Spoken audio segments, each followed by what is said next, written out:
రామరాజు ఇచ్చిన మాట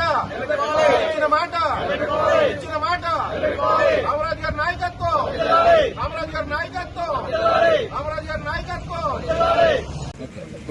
ఈరోజు ఉండి నియోజకవర్గంలో తెలుగుదేశం కంచుకోటగా చెప్పుకునే మా ఉండి నియోజకవర్గంలో కార్యకర్తలందరూ ఆందోళన చెందే పరిస్థితిలో ఉండడం జరిగింది. మరి అది ఏదైతే అధినాయకుడు సిట్టింగ్ ఎమ్మెల్యేలకు సీట్ అని చెప్పి మొదటి విడతలో మా రామరాజు గారికి సీటు ప్రకటించడం జరిగింది. మాకు అందుబాటులో ఉండే మా రామరాజు గారు సీటు ప్రకటించడంతో మా నాయకులందరూ కూడా చాలామంది అందరూ సంతోషాలతో ప్రజలందరి దగ్గరికి వెళ్ళి ఓట్లు అడగడం జరిగింది.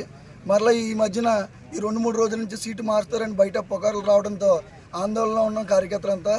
మరి ఇదే విషయంలో మేము జనాల దగ్గరికి వెళ్ళి ఓట్లు అడుగుతూ ఉంటే మీ అధినాయకుడు మీ నాయకుడికి ఇచ్చిన మాట నిలబెట్టుకోలేకపోతున్నాడు, మీరు ఇచ్చిన పథకాలని రేపు పొద్దున మీరు ఇస్తారంటే మేము ఎలా నమ్మాలి అని చెప్పేసి మమ్మల్ని ప్రశ్నించే పరిస్థితిలో నియోజకవర్గంలో ప్రజలంతా కూడా ఉన్నారు. వారు మాకు అడుగుతుంటే వారికి ఏం సమాధానం చెప్పలేని పరిస్థితుల్లో మేము వెళ్ళి మా ఎమ్మెల్యే గారిని కూడా అడగడం జరిగింది. మాకు ఈ సమస్య ఏంటో పరిష్కరించేదాకా మీరు ఈరోజు మరలా రామరాజు గారికి సీటు ప్రకటించేదాకా మా ఈ నిరాహార దీక్ష కొనసాగిస్తాం, మా ప్రాణాలు పోయినా సరే మేము దీనికి సిద్ధపడి ఉన్నామని చెప్పి మా గౌరవాన్ని నిలబెట్టమని, మాకు ఉండి నియోజకవర్గంలో తెలుగుదేశం పార్టీ నాయకులంటే గౌరవం ఉందా, గౌరవాన్ని నిలబెట్టమని చెప్పి మీకు ఈ పత్రికా విలేకరుల ద్వారా తెలియజేయడం జరుగుతోంది.